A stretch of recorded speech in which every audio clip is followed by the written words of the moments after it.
Président. J'avais reconnu votre voix, Président, dans l'Assemblée, notamment au début. Donc, je vous rejoins sur un point, et c'est la mémoire harkie ne se limite pas à la guerre d'Algérie. Pour moi, la mémoire harkie, elle est beaucoup plus vaste que la guerre d'Algérie.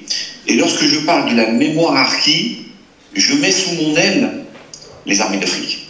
La seule chose, c'est que j'aime bien cette appellation de mémoire harkie, parce que ça correspond à tout un mouvement associatif.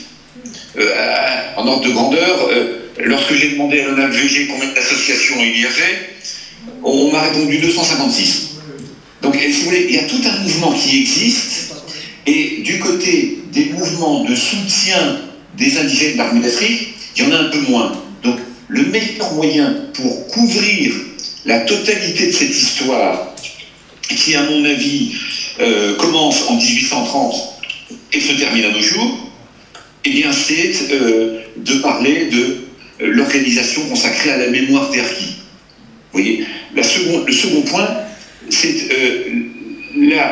nous sommes d'accord sur cette urgence, parce que incontestablement, que ce soit l'ONAVG, que ce soit la CNIL, etc., la CNIL, ils font un travail de fondation. La question qui se pose à nous, c'est s'il y a une décision, par exemple, à la fin du mandat, est-ce que ça doit être quelque chose d'assez dogmatique, il faut une fondation, ou alors quelque chose d'assez pragmatique, c'est-à-dire on commence avec ce qu'on a, on met une fondation abritée, et on profite pour monter en puissance dans les prochaines années pour aboutir à la fondation. Voilà.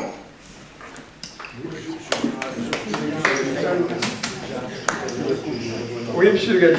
Oui, tout à fait d'accord avec vous, et on va en discuter entre nous. Effectivement, on n'est pas dogmatique. On ne dit pas on veut une fondation harkie que pour les harkis. Non, c'est cette fonction, elle est celui-là. Oui, on va en discuter, mais on n'est pas là pour dire c'est une fondation pour les harkis avec 20 millions d'euros, sinon rien, parce qu'on sait que ça risque d'être réel.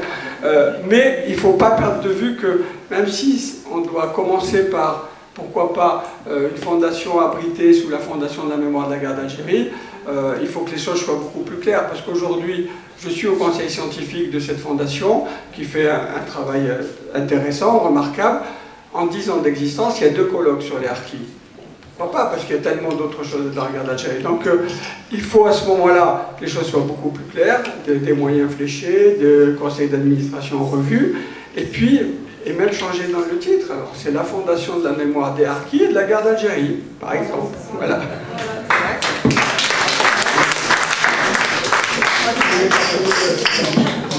Et après... Tramor, vous voulez rajouter quelque chose?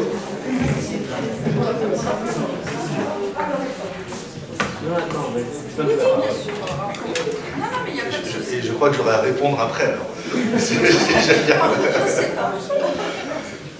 Non, c'est juste ce que je voulais dire aussi. Je n'ai pas de réponse, hein, évidemment, voilà. Mais par contre, ce que je peux voir, alors, par rapport à ce qui a été dit tout à l'heure, hein, ce que tu disais, je ne vais pas reprendre tout ce que j'ai fait, on va dire, mais certaines des interventions que j'ai pu faire à Pézenas, par exemple, il y a quelque temps, il y a 2 ans, c'était sur les soldats coloniaux, on va dire, hein, et de l'armée d'Afrique, justement, depuis la conquête de la France en Algérie, la colonisation, jusqu'au harki, justement. Et donc, reprendre toute cette histoire-là, par exemple, mais évidemment, c'était sous le prisme aussi de la question harki. On va en partant de là, finalement, remonter aussi et étendre, évidemment, la réflexion. Et puis, en matière de fondation, par exemple, voilà, la Fondation pour la mémoire de la Shoah, elle ne traite pas que cette question-là, en fait, aussi. Ce qu'il faut voir, c'est que, finalement, l'objet d'une fondation peut permettre de dépasser cela. Donc, par exemple, la Fondation pour la mémoire de la Shoah, elle a fait des programmes, des expositions aussi, autour de la question du génocide au Rwanda, par exemple. vous voyez, ça, qui n'a strictement rien à voir, si l'on veut, avec l'objet même, mais oui, mais par contre, sous le prisme du génocide, oui. Et donc là aussi, finalement, le cœur, enfin voilà, d'une fondation, il y a un socle de la fondation qui peut être précis aussi, et après, évidemment, en termes de réflexion et de thématique, d'élargir considérablement.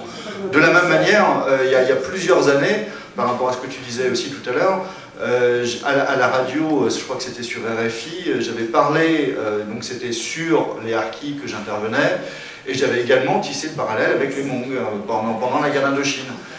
Mais ça m'avait été vertement reproché après. On m'avait dit « Ah, vous avez parlé de cette question-là, non, il ne faut pas l'aborder. » Si, il faut l'aborder. Et voilà, il faut ne pas oublier aussi ce qui s'est passé auparavant, finalement. Parce que ce qui s'est passé à la fin de la guerre d'Algérie, c'est peut-être parce qu'il y a eu un préalable avant dont on parle encore moins. Bon, voilà. Mais voilà, on va dire la réflexion, elle n'est pas limitative non plus.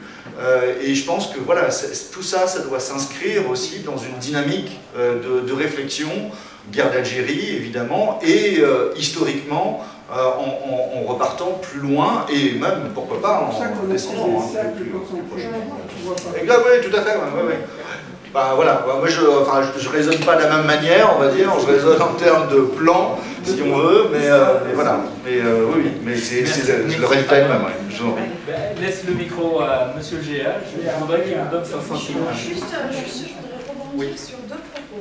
Tout d'abord, Monsieur Calumet. Non, je parle assez fort. Non, je voudrais rebondir sur deux propos. Mais j'aime pas trop le micro. Oh, ça va. Présente-toi. Oui, bonjour, je m'appelle Mademoiselle Abid Fahima, je suis infirmière de profession et je réside à Lyon. Néanmoins, ma ville natale est Villeneuve-sur-Lot, dans le Lot-et-Garonne, département 47. Monsieur Communard, moi je voudrais rebondir sur un propos que vous avez utilisé et aussi Monsieur Le Cohen. Je n'apprécie pas tout à fait le terme mémoire dévalorisée, mais je le respecte. Moi je dirais plutôt une mémoire tue, cachée et oubliée, puisque la mémoire des harkis éveille les deux consciences de la nation, des deux nations, Algérie et France. Et puis c'est une mémoire aussi que ces deux nations ne veulent pas du tout regarder. Mais ça c'est mon point de vue. Ensuite, moi je voudrais rebondir sur ton propos, Mohand. Lorsque tu dis par rapport à la mémoire des rapatriés indo-chinois, tu le sais très bien, Mohand, que moi je viens de Villeneuve-sur-Lot et que je connais très bien cette mémoire puisque j'ai des amis qui sont des rapatriés indo-chinoises et je connais très bien ce camp parce que j'y allais aussi quand j'étais toute petite. Mais il faut dire que les rapatriés indo-chinois, eux, se sont mieux intégrés, puisqu'ils se sont fondus aussi dans le paysage villeneuvois, et c'est des rapatriés qui n'ont pas subi aussi du racisme, moi je dis Villeneuve-sur-Lot, qui n'ont pas subi du racisme comparé à nos pères harkis, qui étaient pris aussi, puisqu'ils sont arrivés aussi avec une autre culture, et avec... Pardon ? Oui, mais ils sont arrivés avec une autre culture, mais ils ont été mieux intégrés que les harkis, parce que les harkis, il faut dire qu'ils ont été considérés aussi parfois comme des indigènes et comme des indiens. Voilà, c'est tout ce que je voulais dire. Merci. Si tu considères que vivre dans un camp, être enfermé dans un camp, c'est être mieux intégré, oui. Non. C'est pas le débat aujourd'hui. C'est pas le débat, mais. Oui, c'est pas le débat, mais La mémoire dévalorisée, elle est réellement, même si elle est tue, même si elle est cachée, mais elle est réellement dévalorisée, puisque quand on parle de harkis, c'est vu d'un point de vue essentiellement négatif. Voilà. Tu te remercies avant de passer la parole à Jean-Michel parce que ça va couper peut-être. Non, ça ne coupera pas, on est sur WhatsApp. Ah bon. On est sur WhatsApp, ça ne coupera pas. Jean-Michel, vous qui avez...